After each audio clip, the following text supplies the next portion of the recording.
Hey everybody, hello and welcome back to our channel Info Island. So guys, we are back again with another video on the topic UP police constable जिसके examination 18th of Feb को होने वाले हैं। उससे related general Hindi यानी कि सामान्य हिंदी में आपसे किस तरह के सवाल पूछे जाएंगे इस बार आपके एग्जाम में, उससे रिलेटेड क्वेश्चंस और इम्पोर्टेंट टॉपिक हम लेके आ रहे हैं। तो आज हमारा उसी का पार्ट 3 है। आप में से जिसने अभी तक पार्ट 1 और पार्ट 2 नहीं देखा है, जल्दी से जाइए, चैनल को विजिट करिए, चैनल को सब्सक्राइब करिए और यूपी पुलिस कांस्टेबल से रिलेटेड सारे इम्पोर्टेंट टॉपिक्स और उनसे रिलेटेड इम्पोर्टेंट क्वेश्चंस जानने के लिए हमारे चैनल को सब्सक्राइब करिए और फॉलो करिए इन्फो आइलैंड। तो चलिए बिना किसी देरी के आज के वीडियो को शुरू करते हैं। तो गाइज आज का जो हमारा इम्पोर्टेंट टॉपिक होने वाला है वो है समास। समास एक बेहद इम्पोर्टेंट टॉपिक है अगर आप किसी भी कॉम्पिटिटिव एग्जाम की तैयारी कर रहे हैं। जिन एग्जामिनेशन में हिंदी का सेक्शन होता है उस एग्जामिनेशन में समास से रिलेटेड काफ़ी क्वेश्चंस बन के आते हैं। एंड यस, अनडाउटेडली आपका जो यूपी पुलिस का पेपर होने वाला है उसमें भी समास से रिलेटेड क्वेश्चंस पूछे जाएंगे। तो इसीलिए आज की वीडियो में हम डिस्कस करेंगे हमारे इस इम्पोर्टेंट टॉपिक के बारे में जिसका नाम है समास। तो गाइस वीडियो को शुरू करने से पहले मैं आपको नटशेल में मोटा-मोटा बता देती हूँ कि समास बेसिकली होता क्या है। तो गाइस समास जो है उसका शाब्दिक अर्थ यानी कि आप कह सकते हैं उसे शॉर्ट में जाना जाता है किस नाम से? संक्षेप। समास का मतलब क्या होता है? आप किसी बड़ी सी चीज़ को एक पर्टिकुलर नाम देके उसको शॉर्ट में बना रहे हैं, तो दैट इज़ कॉल्ड समास। तो अर्थात 2 या 2 से अधिक शब्दों के समूह को संक्षिप्त रूप को समास कहते हैं। तो फॉर एग्जाम्पल के तौर पे मैंने आपको दिखा रखा है जैसे कि राजा का कुमार सख्त बीमार था। तो अगर आपको इसको समास बनाना है, संक्षेप में लेकर आना है, तो आप उसे कह सकते हैं राजकुमार बीमार था। उपर्युक्त वाक्यों में हम देख रहे हैं कि जो राजा का कुमार है उसका जो संक्षिप्त रूप है वो राजकुमार हो गया है, तो यहाँ पे राजकुमार समास है।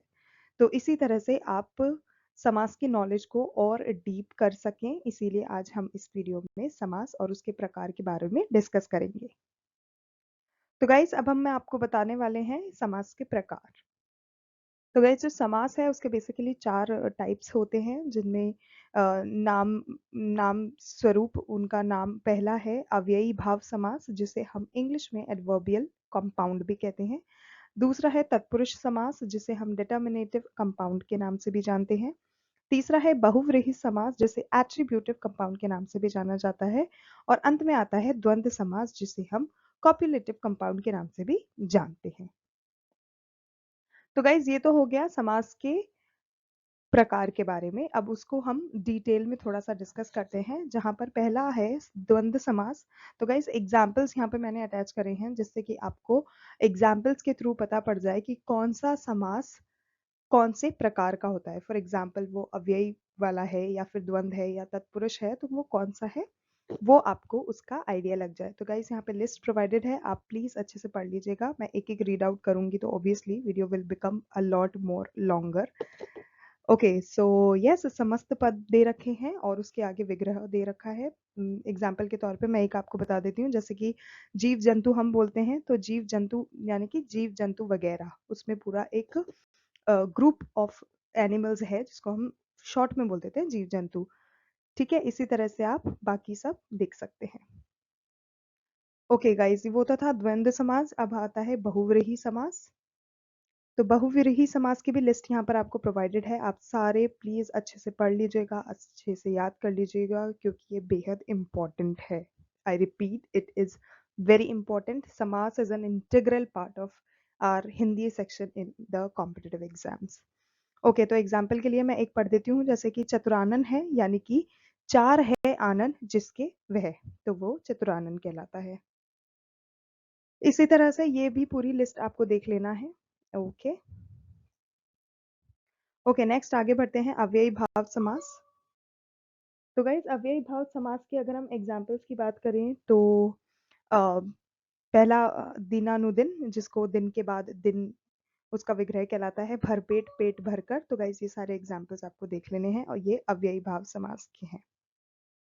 नेक्स्ट है तत्पुरुष समास। तो तत्पुरुष समास के कुछ उदाहरण इस प्रकार हैं, जैसे कि यशोदा, यश को देने वाली। आशातीत, जिसकी आशा की जाती है। तो इस तरह से आपको ये सारे देख लेना है। ओके, नेक्स्ट हम बात करेंगे द्विगु समास के बारे में। तो गाइस द्विगु समास जो है वो उसके एग्जाम्पल्स कुछ इस प्रकार हैं, जैसे कि अठकोना, 8 कोनों का समाहार, चम्मन्नी, 4 आनों का समाहार। तो ये इस तरह से जो होते हैं वो द्विगु समास कहलाते हैं। नेक्स्ट हम बात करेंगे मध्यम पद लोपी समास के बारे में। तो गाइस मध्यम पद लोपी जो होते हैं, जैसे कि कीर्ति मंदिर, तो कीर्ति से बना मंदिर, जेब घड़ी, जेब में रहने वाली घड़ी, ये इस प्रकार के जो होते हैं ये उसके एग्जाम्पल कहलाते हैं। Okay, now I am going to provide you some of the questions related to समास। तो समास हिंदी व्याकरण में हम देख लेते हैं कुछ MCQs यानी कि मल्टीपल चॉइस क्वेश्चन, जिस तरह के आपको एग्जाम में पूछे जाएंगे। ओके, यथाशक्ति में कौन सा समास है? तो गाइस अव्ययी भाव इज द करेक्ट आंसर। महोदय में कौन सा समास है? Karmadharaya is the correct answer. दशानन में कौन सा समास है? Bahuvrihi is the correct answer. सप्तऋषि में कौन सा समास है? Dvigu is the correct answer. भाई बहन में कौन सा समास है? Dvandva is the correct answer. राजा रंक में कौन सा समास है? Again dvandva is the correct answer. राजकुमार में कौन सा समास है? ये मैंने एग्जाम्पल आपको बताया भी था, तो दैट इज तत्पुरुष। अन्न जल में कौन सा समास है? द्वंद्व अगेन। पदच्युत में कौन सा समास है? तत्पुरुष समास। भरपेट में कौन सा समास है? वो है अव्ययी भाव समास। किस शब्द में बहुव्रीहि समास नहीं है? तो गाइस ये जो 3 है, चंद्रशेखर, लंबोदर, चतुर्मुख, ये सब बहुव्रीहि समास के एग्जाम्पल हैं, पर जो गंगा यमुना है वो बहुव्रीहि समास में नहीं आती है। किस शब्द में बहुव्रीहि समास नहीं है? अगेन दशानन, चक्रपाणी, बजरंगी में बहुव्रीहि समास है, इसीलिए सप्तऋषि इज द करेक्ट आंसर। किस शब्द में बहुव्रीहि समास नहीं है? षटकोण इज द करेक्ट आंसर। किस शब्द में तत्पुरुष समास नहीं है? दाल रोटी इज द करेक्ट आंसर। किस शब्द में तत्पुरुष समास नहीं है? हर घड़ी इज द करेक्ट आंसर। तत्पुरुष समास नहीं है? गंगा यमुना। द्वंद्व समास नहीं है? पथभ्रष्ट। द्वंद्व समास नहीं है? यथासाध्य। द्वंद्व समास नहीं है? रोगमुक्त। बाकी जो जात कुजात, धन दौलत, घी शक्कर, ये सब द्वंद्व समास हैं। किस शब्द में कर्मधारय समास नहीं है? तो गाइस चौपाई इज द करेक्ट आंसर। इसके अलावा तीनों ऑप्शन जो हैं वो कर्मधारय समास हैं। Okay guys, that's it for today. Those were the very important questions related to samas and I hope आपको वीडियो अच्छा लगा, you found it informative and helpful. अगर आपको वीडियो अच्छा लगा then don't forget to like, share and subscribe to our channel। और हम आते रहेंगे इसी तरह के प्रश्नोत्तर लेकर आते रहेंगे आपके लिए, जिससे कि आपकी जो कॉम्पिटिटिव एग्जाम्स की प्रिपरेशन लेवल है वो बूस्ट अप हो। आज के लिए बस इतना ही। Thank you so much for your time. Thank you so much for watching.